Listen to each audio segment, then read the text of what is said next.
أستغفر الله رب البرايا، أستغفر الله من الخطايا. أعوذ بالله السميع العليم من الشيطان الرجيم. بسم الله الرحمن الرحيم.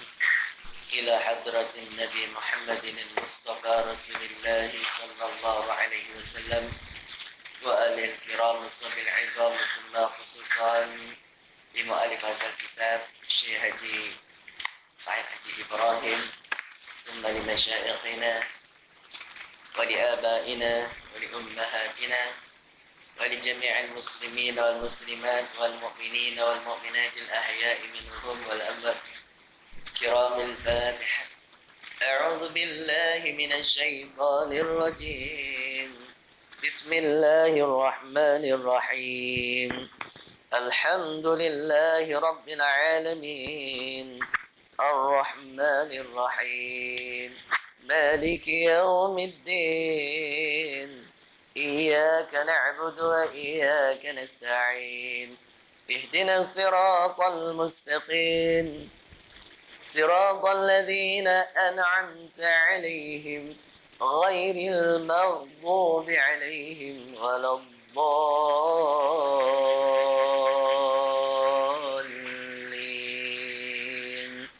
رب اغفر لي ولوالدي آمين. Assalamualaikum warahmatullahi ta'ala wabarakatuh. Hadirin tuan-tuan yang dirahmati Allah, mari kita sama-sama ucapkan salawat atas baginda Nabi sallallahu alaihi wasallam. Mudah-mudahan majlis kita, diri kita, ahli keluarga kita, jemaah kita, kampung kita, taman kita dirahmati dan diberkati Allah. Allahumma salli wa sallim ala nuril anwar wa sirril asrar وترياق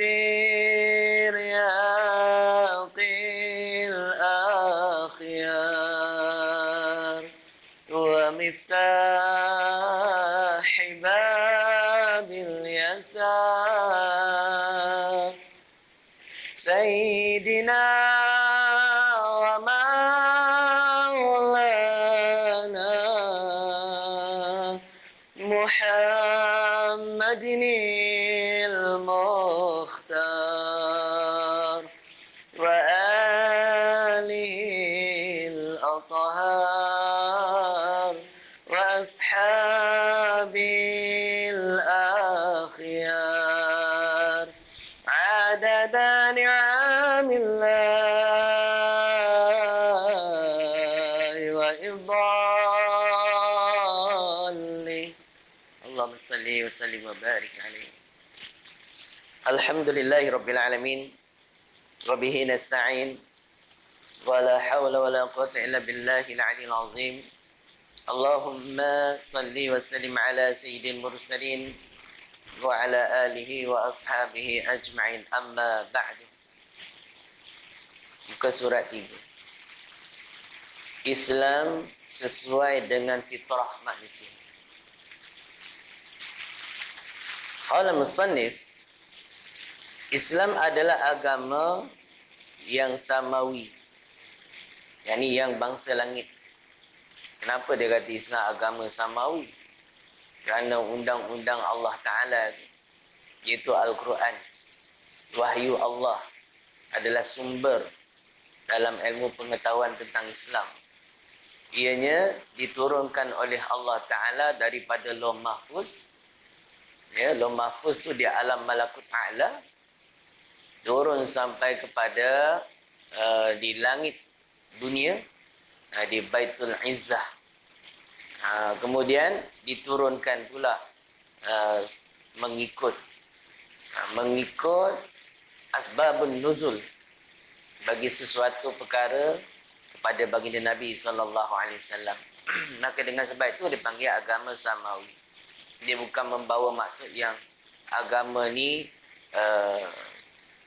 agama samawi itu dengan maksud Tuhan itu duduk di atas langit, kan? Ini salah itu. Itu i'tiqad yang batil. Baik. Qala musannif, yakni yang diturunkan oleh Allah Subhanahu wa taala hal keadaan dia sesuai dengan fitrah manusia. Islam ni sangat sesuai dengan fitrah, yakni kejadian manusia itu sendiri. Allah Ta'ala jadikan manusia tu, diri manusia tu dapat menerima Islam dengan keadaan suci hati. Dapat diterapkan dalam kehidupan manusia sebenarnya. Itu Islam. Kemudian yang menseimbangkan akan jasmani dan rohani dunia dan akhirat. Itu dari Islam. Daripada sudut dunia kita panggil ada muamalat dalam Islam. Tuan-tuan nak pergi jual beli, ada sistem muamalat. Salah satu pada cabang keilmuan Islam. Kalau kita dah masuk bidang perniagaan, wajib hukumnya mempelajari hukum muamalat dalam Islam. Dia panggil rubuk muamalat dalam bab fiqah. Kalau dia meniaga tapi tak belajar bab rubuk muamalat, hukumnya berdosa. Sebab dah jadi fardu ain. Asalnya fardu kifayah. Dalam bab fiqah ni dah ada 4 rubuk. Dia ada rubuk ibadat. Ini hukum dia fardu ain. Setiap lelaki perempuan mesti tahu bab rubuk ibadah. Kemudian dia ada rubuk muamalat. Yakni perniagaan, jual beli dalam kehidupan. Nak hal tanah, hal harta, pusaka dan sebagainya. Yang ini hukumnya fardu kifayah. Dipelajari bagi orang yang tak berniaga. Orang yang ahli perniagaan wajib belajar muamalat. Babul qirat dia kena belajar. Bab sistem syarikah dia kena belajar. Kalau dia bersyarikah, dia berkongsi perkongsian macam mana nak buat. Kan antara kalau ada pemodal lain, pengusaha lain. Jadi itu kalau tak belajar berdosa. Berniaga saja tanpa belajar hukum Islam berkenaan perniagaan dalam Islam berdosa. Kemudian dia panggil jinayah. Rubuk jinayah ni berkaitan dengan undang-undang, hukum-hukum bagi kesalahan-kesalahan jenayah di dalam Islam. Mencuri, membunuh orang, zina dan sebagainya. Kemudian dia dipanggil rubuk munakahat. Iaitu nikah kahwin. Orang yang nak berkahwin wajiblah belajar, jadi fardu ain atas dia mengetahui segala perkara yang berkaitan dengan nikah. Selagi belum kahwin dia jadi fardu kifayah. Nak kahwin dah ataupun telah berkahwin, wajib dia belajar babun nikah. Dia ada kitab tuan, babun nikah ni ada kitab. Subhanallah. Ilmu Islam tu dia luas. Jadi kesesuaian Islam tu dalam kehidupan kita ni daripada sudut jasmani dan rohani. Tubuh badan secara lahiriah dan juga batiniah. Dalam hati kita perlukan iman. Tanpa iman, manusia runsing, manusia tak ada ketenangan. Kita tidak akan dapat ketenangan kalau tak ada iman dalam hati. Orang nak cari ketenangan ni sampai bunuh diri ada. Sampai sanggup panjat gunung yang tinggi. Gunung Everest tu. Dia pergi panjat pasal nakkan ketenangan. Nak release tension, nak apa, masuk hutan. Tangkap ada, pergi di lautan, tangkap ikan. Yang pastinya dia tetap tidak tenang. Sakinah tak ada. Yang ada ialah lupa pada kesibukan dunia dia ke. Dia tak tenang, bila balik balik masalah. Dia panggil sakinatun fi qulubil mu'minin. Ketenangan dalam hati umat orang yang beriman ni, ialah iman dia. Iman ni tuan-tuan, bila duduk dalam hati kita akan jadi tenang, akan jadi luas, akan merasai cukup dengan apa yang ada. Lahirlah bila iman tu dah manis dalam diri kita, kita akan ada sifat qanaah. Merasa cukup dengan apa yang ada. Kita yang tak cukup ni, dah ada nak lagi, dah ada nak lagi, dah ada 1 biji motor, nak 2 biji. Motor dah cantik, dah baru dah, nak lagi baru. Nak lagi besar, nak lagi laju. Jadi qanaah terbit daripada hati yang mempunyai kemanisan iman. Kemanisan iman tu juga melahirkan pemikiran yang waras. Berfikir atas dasar yang waras. Orang yang bunuh orang, pukul orang, bergaduh dengan orang, pergi tempik orang, sebab dia tak waras dia fikir dia. Dia dikuasai marah dia, bukan dikuasai oleh iman dia. Kenapa tu? Kerana nafsu dia mengatasi keimanan dia. Jadi dia buat satu perkara yang melanggar batas-batas syar'i, melanggar fitrah kejadian manusia itu sendiri. Buang anak, melanggar fitrah kejadian manusia. Dia dah jadi kebinatangan, binatang pun tak buat itu turut. Bunuh anak, bergaduh, sehingga kan berperang adik-beradik, ini semua apa? Pasal iman dia tak ada kemanisan. Dia sebut pasal iman ni, saya ingat nasyid tentang iman. Apa kata dia? Kelam tiada seri, kerana hati tiada iman, kerana hati tak bercahaya dengan kasih dan cintamu Tuhan.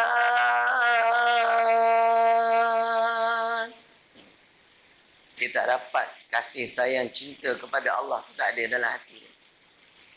Sebab tu berlaku macam-macam kerosakan di atas muka bumi. Tuan-tuan yang dirahmati Allah, iman, kemanisan iman nak didapati dia dengan mujahad. Jalan nak dapatkan iman ni banyak. Di antaranya bermujahadah. Apa makna mujahadah?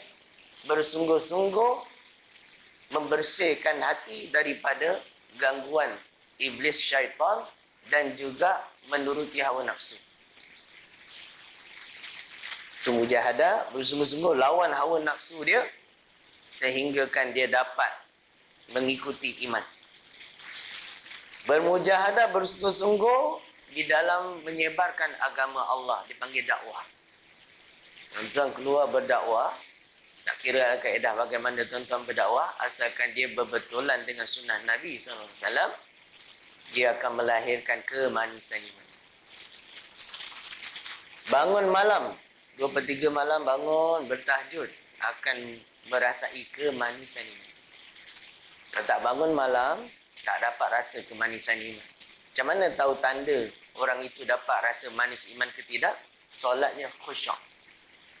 Natijah daripada iman dia yang rasa manis, dia panggil lazzatul iman atau halawatul iman. Orang ini solatnya khusyuk.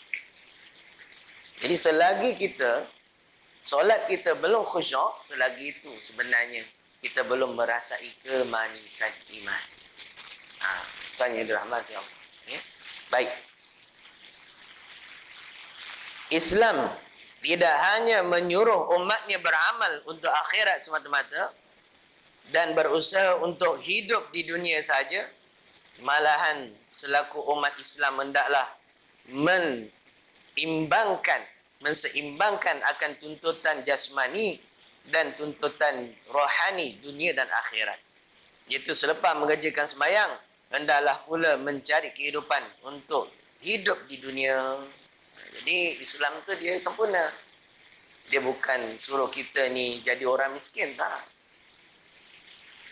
Islam menyuruh kita berbuat amal soleh dan menyuruh kita berusaha bertebaran di atas muka bumi Allah ni untuk cari rezeki, kurniaan Allah, untuk cari dunia, kehidupan kita.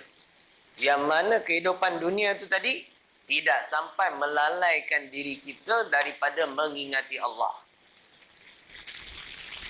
Mengingati Allah, jalan yang paling mudah tanda mengingati Allah tu mendirikan solat. Kalau dah kerja, kalau dah bermusyawarat sampai tinggal solat maghrib, sampai tak solat tu apa kejadah? Tu bukan lagi maknanya dia nak dapat dunia akhirat, tu dia kejar dunia semata-mata. Sepatutnya dunia pun mau, akhirat pun mau. Tapi falsafah orang-orang yang beriman, apabila kita mengejar dunia, akhirat lari daripada kita. Tapi apabila kita kejar akhirat, dunia ikut di belakang kita. Tu falsafah orang-orang yang beriman. Bukan dia tinggal dunia. Dunia letak di tangan, bukan letak di hati. Agama, iman, tauhid letak di hati. Jadi maknanya agama, kehidupan beragama tu diutamakan. Dunia letak dekat tangan dia. Jadi menggunakan dunia untuk akhirat. Dia panggil, kata Nabi SAW, ad-dunya mazra'atul akhirah. Dunia sebagai jambatan lah, senang cakap mazra'ah tu. Jambatan untuk menuju ke akhirat. Jadi tanpa dunia, macam nak pergi akhirat. Jadi gunakan dunia yang kita ada tu untuk agama Allah. Gunakan agama tu untuk mendapat mardatillah. Itulah sebenarnya tugas kita sebagai hamba. Kalau Allah Ta'ala berfirman dalam Quran, biasanya khutbah Jumaat belah-belah Selangor lah, belah Melaka lain sikit. Kalau belah Selangor mesti ada ayat ni. Dia kata apa? Dia kata wa ma khalaqtul jinna wal ins illa liya'budun. Pada khutbah kedua, kalau dekat belah Selangor mesti ada ayat ni. Tidak aku jadikan jin dan manusia melainkan supaya mengabdikan seluruh kehidupan dia kepadaku, yakni kepada Allah. Tidak aku jadikan jin dan manusia, itu kata Allah, melainkan semata-mata kejadian kita ni ialah untuk mengabdikan diri kepada Allah, ai bermakna mentauhidkan Allah. Macam mana kata mengabdikan diri pada Allah? Iaitu setiap tindakan perilaku kita di atas muka bumi ini mesti kerana Allah. Baru jadi seluruh kehidupan kita kerana Allah. Tidur kerana Allah, makan kerana Allah, bekerja kerana Allah, bertaulan kerana Allah, berjoging kerana Allah, beriadah kerana Allah. Baru jadi orang yang seluruh kehidupan dia mengabdikan diri kepada Allah. Tidak. Time menonton televisyen kerana Allah, tak ada. Saja aku menonton televisyen kerana Allah, mana ada. Tengok pula bola, tengok pula CSI Miami lagi kacau. Mana ada tuan. Jadi maksudnya, kita menonton televisyen, yang mana tontonan kita itu tak menjurus kepada dosa, kemaksiatan. Kerana apa? Sebab kita menonton tadi kerana Allah. Kita bekerja, bila kerana Allah, mau ke kita punch card tipu? Masuklah main kau, aku lambat lah ni, kau tolong punch card. Call kawan, suruh punch card. Kalau kerja gaman lah. Tak berani, kerana apa? Dia kerja tadi kerana Allah. Bukan cari rezeki yang haram, yang halal. Nak dinilai oleh Allah sebagai ibadah, takkan dia tipu dalam pekerjaan dia. Waktu bekerja, dia melangop sana, melangop sini, gaji jalan. Mana boleh? Itu orang tak mengisahkan Allah, itu orang tak mengabdikan diri kepada Allah dalam pekerjaan dia. Jadi dia rugi. Dia dapat dosa, dapat rezeki yang syubhah. Tak ada keberkatan dalam pekerjaan dia. Kalau orang itu bekerja kerana Allah, setiap saat, setiap detik kerja tu dikira ibadah oleh Allah. Masuk pukul 8 pagi, keluar pukul 5, 8 jam, 9 jam duduk tu, dikira ibadah kepada Allah Subhanahu Wa Taala. Setiap saat, setiap ketika, tuan-tuan. Inilah maksud iman tadi. Berniaga kerana Allah. Jangan rasa, penatnya, bebannya kita kan. Anak tu kan peniaga makan, kedai makan. Berat tuan, basuh. Pagi-pagi buta dah pergi pasar. Siang ikan, siang ayam, siang daging, segala macam. Masak pula. Malam lagi dah fikir benda ni. Dia habiskan masa dia, daripada 24 jam, dia tidur 4 jam ke 5 jam, balance tu semua untuk urusan dunia dia. Kalau tak dikira ibadah kepada Allah kan rugi. Semayang dia berapa jam? Semayang 5 minit tak sampai. Kan? 5 waktu berapa minit? Jadi kalau tak kira ibadah dia punya pekerjaan kan rugi. Alangkah baiknya semuanya dikira sedang mengabdikan diri kepada Allah. Itu dasar Islam. Itu semua dapat dinilai melalui iman. Jadi dia akan buat satu pekerjaan semuanya bersandarkan iman dia, maka dia jadilah ibadah kepada Allah bila dia balik di yaumil akhirah. Berapa banyak pahala yang telah dia simpan untuk hari akhirat dia. Itulah dia tuan-tuan yang macam lah, pakai baju dapat pahala, berjalan dapat pahala, pergi kedai beli makanan dapat pahala, memasak dapat pahala, perempuan kedai baju dapat pahala. Wish, semua ibadah lah. Baik, qala musannif rahimahullah, firman Allah Ta'ala, A'udzu billahi minasyaitonir rajim. فَإِذَا قُضِيَتِ الصَّلَاةُ فَانْتَشِرُوا فِي الْأَرْضِ وَابْتَغُوا مِنْ فَضْلِ اللَّهِ وَاذْكُرُوا اللَّهَ كَثِيرًا لَعَلَّكُمْ تُفْلِحُونَ. Surah Al-Jumu'ah ayat 10. فَإِذَا قُضِيَتِ الصَّلَاةُ. Kita tengok hukum dia sikit. Kalimah fa ni biasa boleh kita guna pakai kalau kita berhenti. Huruf fa ni dalam kaedah bacaan Quran, kalau berhenti, wakaf dengan bacaan, kalau depan dia ada huruf fa, lazim kita teruskan je. Tak payah ulang balik belakang, kalimah belakang. Terus dia sambung fa-idha. Jadi fa-idha qudiyatis salat, tengok. Fa-idha qudiyatis salat. Tengok dia punya sifatul huruf. Huruf zal. Huruf zal, lidah sentuh gigi atas waktu sebut dia. Zal. Fa-idha. Za. Ujung lidah sentuh gigi gunting atas. Fa-idha. Huruf qaf, dia bukan huruf kaf. Qaf lain, kaf lain. Huruf qaf ni, dia tafkhim, tebal. Jadi masa sebut dia sebut ku, bukan ku. Kalau ku, salah. Jadi sebut ku. Ada orang sebut mustaqim. Ihdinas siratal mustaqim. Salah. Itu huruf kaf. Huruf kaf dia hamas. Huruf qaf dia tebal. Jadi qaf, qim, qim, mustaqim, qim, bukan kim. Beza. Kat sini sama juga. Jadi qadi, huruf bot. Huruf bot lagi. Huruf bot ni antara huruf yang susah sekali nak sebut. Jadi nak sebut dia, mesti satu kena, dia ada sifat tertahan. Kenapa tertahan? Sebab dia nak kumpul angin dan nak keluarkan huruf tu, tempat makhraj huruf tu, ialah pada garham kanan ataupun kiri kita. Jadi sebab itu dia lambat sikit sebut. Walau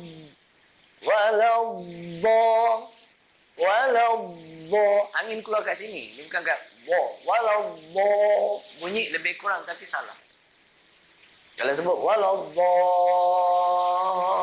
salah, batal bacaan tu. Bukan salah, bukan kesalahan kecil tu, kesalahan besar. Dia panggil kesalahan jali, lahnul jali. Jadi huruf dha sebut dha, sebab au-dha. Tahan sikit, au-dha. Nak sebut dha tu lambat sikit. Au-dha. Dha. Jadi kat sini kan fudhi, sebab dhi. Fudhi. Dhi. Sini dhi. Ya kan, dia kena kumpul angin dulu baru sebut dhi. Qudiyatis salatu fantashiru. Nah sini nun mati bertemu dengan huruf ta. Nun mati bertemu dengan ta dipanggil ikhfa hakiki. Tingkatan rendah, nipis. Dia ada nipis, sederhana, tebal. Ini tingkatan nombor 1, rendah. Jadi nak dengung dia, dengung pada makhraj. Huruf nun dengan ta makhraj dia sama. Langit-langit keras, sebelah atas, hampir dengan gigi hadapan. Jangan sentuh gigi. Jadi sebut an. Kan? At. Makhraj dia sama, semua bezanya Huruf ta dia ada hamas, iaitu bunyi angin. Ta. Ta. At. Ta. Sama dengan huruf kaf, dia ada hamas. Ak. Dia sebut Allahu Akbar, Allahu Akbar. Kan? Akbar. Allahu Akbar, Allahu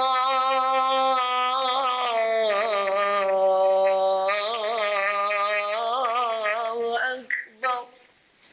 Akbar. Dia ada bunyi kaf. Jangan ak. Itu jadi kol-kola pula. Jadi kat sini huruf ta dia ada hamas. Jadi nun bertemu dengan ta, dengungnya nipis, duduk pada makhraj dia, jadilah lembut bunyi dia. Jadi dengung tu maksudnya suara hidung. Fantashiru. Cuba. Fantashiru. Sebut N. Pen. Situ. Lidah lekat di langit terus. Jangan letak lidah tu di awang-awangan. Itu kaedah dengung tingkatan kedua. Dengung tingkatan pertama mesti duduk pada makhraj. Jadi, kalau kita baca Fantashiru, dengung juga, tapi dengung yang salah. Lidah tak di awang-awangan kan. Banyak orang baca dengung macam tu. Jadi kat sini, itu kalau nun mati bertemu dengan huruf jin, huruf shin, huruf ta. Ini semua dengung dia macam tu. Lidah di awang-awangan. Kalau macam ni, dia kena duduk makhraj. Jadi, Fantashiru fil ard. Kalau berhenti huruf kat sini fil ardi, kalau berhenti memang kena bengot sebab makhraj dia dekat garham. Fil ard. Macam tu. Kumpul angin pula tu. Kumpul angin dekat huruf kat garham. Fil ard. Kalau dia fil ard, salah. وَابْتَغُوا مِنْ فَضْلِ اللَّهِ. Kat sini, nun bertemu dengan fa, dipanggil ikhfa hakiki juga. Tingkatan kedua. Dan yang ini lidah di awang-awangan. Kalau boleh, bibir letak dekat gigi atas, letak dekat bibir bawah. Jadi berbunyi dia mil fad. Beza dengan mil, jadi waw. Okay? Fad, huruf dot ni, dia tak ada qalqalah, huruf dot ni. Qalqalah dia ada 5 je huruf dia. Qaf, ta, da, jim, dal. Huruf dot dia bukan qalqalah. Jadi jangan baca Zalika fadlu minallah. Zalika fadlu pada. Sebenarnya tak salah sebab dia selawat. Tapi daripada sudut hukum tajwid, salah. Cuma kalau orang berselawat macam tu boleh tak? Boleh je. Sebab dia selawat, dia bukan ayat Quran. Kan? Jadi lagipun dia syair, arud ni, dia ni boleh menyalahi hukum tajwid. Asalkan tak lari pada makna. Jadi, Zalika fadlullah. Tu. Tapi tak sedap lah. Pasal tak ada lenggok lagu. Sebab tu, kalau kita dengar Habib Syekh ni, dia akan ada bunyi Zalika fadlu minallah. Dia lagi buat sebab dia bukan ayat Quran, tak salah. Tapi kalau ayat Quran buat macam tu, berdosa. Kenapa kumpulan qasidah, kumpulan Barzanji di kampung kita, kalau dia baca, kadang-kadang tak faham bunyi dia. Saya sendiri mengaji Arab tapi saya tak faham. Banyak yang saya tak faham. Tapi salah tak macam tu? Tak salah. Tapi yang penting jangan salah sebut dia. Dia bunyi dia tu, dia ada lenggok dia tu.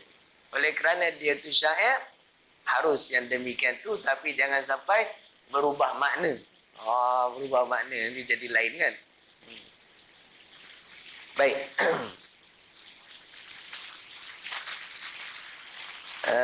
Kemudian wadhkurullaha katsiran la'allakum tuflihun. Sini saya nak sentuh huruf mim. Mim mati bertemu dengan huruf ta. Senang, semua izhar. Selain huruf mim, huruf ba. Lepas huruf mim mati, ada huruf mim, ada huruf ba. Yang ni dengung. Dua-dua kena dengung. Lain daripada tu, semua tak dengung. Semua izhar. Senang. Kalau hukum mim mati, dia senang. Tapi nak sebut huruf kum ni. Lahjatul Arabi. Dalam pengajian ilmu tajwid, dia ada satu bahagian dia panggil lahjah. Lahjah ni ialah slang. Ilmu slang. Macam mana nak sebut? Alaikum. Bukan alaikum. Assalamualaikum. Kum. Melayu. Kalau Arab dia Assalamualaikum. Kum. Beza. Jadi sebutnya kum. Lakum dinukum waliyadin. Lakum dinukum waliyadin. Beza. Itu Melayu. Tapi sah tak bacaan tu? Sah bacaannya. Tapi dia kira lahan kufi. Kesalahan dipanggil cacat. Cacat bacaan kerana cacat lahjah. Jadi kalau boleh, kita cuba belajar lahjah. Tapi sebelum nak pergi kepada lahjatul Arabi, dia kena belajar tajwid dan makhraj huruf dan sifatul huruf dia. Dah habis ni baru boleh pergi lahjah. Kalau dia pergi, kalau dia baca lahjahnya betul, tapi sebutannya tajwidnya tak betul, tak boleh juga. Yes. Yang bermaksud kemudian setelah selesai mengerjakan sembahyang, maka bertebarlah oleh sekalian kamu, yakni manusia, di bumi, di muka bumi, untuk menjalankan urusan masing-masing. Dan carilah apa yang kamu hajati dari limpah kurniaan Allah. Serta ingatlah akan Allah banyak-banyak, yakni semua keadaan, yakni dalam semua keadaan, supaya kamu berjaya di dunia dan di akhirat. Serta ingatlah akan Allah hal keadaan banyak-banyak. Dia panggil wadhkurullaha katsira. Pendek tapi ini bahasa panjang. Wadhkurullah, dan ingatlah oleh sekalian kamu, wahai umat manusia, akan Allah Subhanahu wa taala dengan ingatan yang sebanyak-banyaknya. Wazan isim fa'il katsiran fa'ilun. Dia membawa maksud katsira tu, membawa maksud sangat banyak. Tuan-tuan ada duit 1,000, oi banyak duit kau. Banyak juga. 10,000 banyak. 100,000, oi banyak. Berapa duit kau? 5 juta. Wah, banyak sungguh. Jadi maksud ni wazan mubalaghah, dipanggil melampaui. Jadi Allah kehendaki kita dalam mencari urusan dunia, jangan lupakan Allah. Lagi banyak kita ingat Allah, lagi Allah mudahkan dalam pekerjaan dunia kita. Jadi bukan makna berzikir itu hanya duduk dekat tikar sembahyang, dekat dalam surau, bukan. Sambil jalan kita berzikir, sambil naik motor, sambil bawa kereta, sambil bekerja, hendaklah kita ingat Allah Ta'ala. Dengan ingatan yang sebanyak-banyaknya itu. Sebab itu, para salihin, orang-orang yang berjalan untuk mencapai maqam muraqabah kepada Allah. Makna makam kehampiran kepada Allah ni, mereka akan bermujahadah. Bersungguh-sungguh melawan keinginan hawa nafsu dia, melawan keinginan hawa nafsunya, suka berehat, suka bermain, suka berseronok, menghabiskan masa dia dengan amal ibadah, terlebih utama lagi amal zikir kepada Allah. Maka orang-orang salik dipanggil salik. Orang-orang salik, mereka belajar mengingati Allah Ta'ala ni peringkat awalnya dengan secara jahar. Dengan cara sebutan yang kuat. Subhanallah, subhanallah, subhanallah. Jadi lepas bayang kalau orang baca subhanallah, subhanallah, subhanallah, subhanallah, tu peringkat awalnya tu. Dia panggil zikrul lisan. Sebab nak bersihkan hati dan nak bentuk hati dia. Jadi dia kena kuat. Nak betulkan hati dia. Sampai hati dia bersih. Sekurang-kurang mereka habiskan zikir satu hari, satu jenis zikir, ialah 10,000 kali. Satu hari.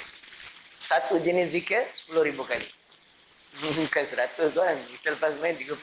Subhanallah 30, Alhamdulillah 30, Allah Akbar 30. Tu pun tipu kadang tu imam cepat. Biasa bila kau main laju je. Dia sebut subhanallah, dia punya ni tasbih dah 3. Contoh kan. Jadi, dia 10,000 kali. Tu tingkatan awal dalam usaha untuk membersihkan hati jiwa daripada penyakit-penyakit hati. Daripada nafsu amarah. Jadi dia zikir la ilaha illallah 10,000 kali sehari. La ilaha illallah, la ilaha illallah, la ilaha illallah. Dalam keadaan jahar. Dia bukan dalam hati.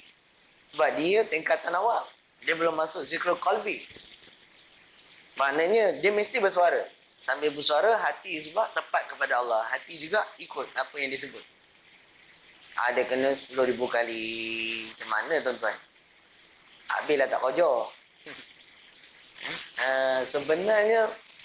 Sebenarnya bila kita belum melalui jalan ahli zikir, kita tak tahu yang sebenarnya zikir ni 1,000 ni cepat. 1,000 cepat, 10,000 tu pun cepat. Kita rasa dia lambat sebab kita tak masuk golongan ahli zikir lagi. Kita hanya zikir tingkatan orang awam ni, dia akan zikir qad aflaha man qala la ilaha illallah, la ilaha illallah, la ilaha illallah. Tu pun ni tu imam pandai ada 3 speed kan. Mula slow, la ilaha illallah, la ilaha illallah. Tuan rumah bawa ayam, kari kepala ikan, ingin sotong, la ilaha illallah, la ilaha illallah. Laju sikit. Tengok lagi lama tak boleh tahan ni. La ilaha illallah, la ilaha illallah. Habis kata. Sampai 100 dah habis. Tapi orang tarik dipanggil ahli sanik ni, dia kalau zikir la ilaha illallah tu dia laju. Sebab macam mana dia nak habis 10,000 kali kalau dia baca macam kita, tak boleh. Maka dia baca dengan tidak mematkan kalimah la. Dia cuma ambil, dia jadikan 2 harakat. La ilah tu sepatutnya 5 harakat. 4 atau 5 harakat dalam Tariq Imam Syatibi. Tapi oleh kerana dia bukan baca Al-Quran, oleh kerana dia hanya masuk dalam golongan mana dengan niat zikir, maka dia harus dijadikan 2 harakat. Dia baca la ilaha illallah, la ilaha illallah, la ilaha illallah. Itu tak laju. Bila hati dia dah ikut sama, tu jadi laju. Dia baca la ilaha illallah, la ilaha illallah, la ilaha illallah, la ilaha illallah, la ilaha illallah, la ilaha illallah, la ilaha illallah. Dia asyik. Tuan-tuan dengar la ilaha illallah ke la ilaha illallah? Lama-lama tuan-tuan akan dengar la ilaha illallah. Dia sebut la ilaha illallah tapi bunyi la ilaha illallah. Kenapa? Sebab separuh dari sebutan tu dah masuk ke hati dia. Jadi dia laju. Kalau kita buat-buat tak boleh. Kena sebut sampai habis. La ilaha illallah. Tak boleh sebut la ilaha illallah. Dia sebut habis. Kita dengar macam tak habis. Ni zikir apa ni? Aku tak pernah dengar la ilaha illallah. Kan? Pelik ni ajaran sesat ni. Kan? Jadi itulah ahli zikir dia lain dengan kita. Di antara jalan untuk mendapat kemanisan iman, memperbanyakkan zikir la ilaha illallah, zikir tauhid. Inilah zikir dia. Zikir pertama dan dia adalah paling tinggi darjat dia. Apa kata Nabi SAW? Afdal zikri fa'alam annahu la ilaha illallah. Seafdal zikir ketahui oleh kamu ialah kalimah la ilaha illallah. Itu zikir paling tinggi tu darjah dia. Orang yang banyak zikir la ilaha illallah ni, wajah dia akan bercahaya. Hati dia bercahaya, wajah dia akan melahirkan cahaya. Boleh nampak cahaya pada wajah dia. Begitu juga orang yang bangun malam. Orang yang banyak bertahajud di malam hari, Allah akan beri cahaya nur pada wajah dia. Nur orang bangun malam dengan nur kalimat la ilaha illallah tak sama. Pancaran dia tak sama. Berbeza. Orang-orang soleh, yang Allah bukakan mata hati dia, mukasyafah dia, dia dapat lihat benda ni. Itu juga dengan dosa. Dosa yang kita buat, dia ada zulumat. Kegelapan tu, kita tak nampak, kita tahu kita nampak muka dia handsome je. Dan nak yang pandai, kejap-kejap pergi salon, betulkan lagi handsome muka dia. Kan? Macam artis lah. Macam model, tapi cahaya kegelapan pada diri dia tu dilihat oleh orang-orang soleh. Orang-orang sufi, orang-orang yang hampir dengan Allah ni. Jadi kita datang tu dia nampak, oh budak ni buat zina mata. Dia tak adalah mengaibkan kita, dia akan sebut, kita kena jaga mata kita supaya Allah Ta'ala kan? Tidak hijab hati kita. Dia kat macam ni. Dia pandang kita, dia kenal. Itu yang segan kalau jumpa orang soleh. Tapi orang soleh sifat dia tidak mengaibkan kita. Dia bagi nasihat pada kita, tu orang soleh. Wallahu a'lam bishawab. Ada lagi orang ni? Dah Zan ya karim. Cuba pasal nampak dapat signal tu. Qala musannif rahimahullah, Islam mengandungi bermacam-macam peraturan yang diturunkan hanya kepada manusia sesuai dengan fitrah manusia yang hidup menempuh dua alam. Wallahu a'lam bishawab. Kita baca ya. Bismillahirrahmanirrahim. Allahumma nawwir qulubana binurika hidayah kama nawwarta 'ala syams abadan bi rahmatika ya arhamar rahimin. Alhamdulillahi rabbil alamin. Taqabbalallahu minkum. Astaghfirullah Rabbal baraya, astaghfirullah minal khata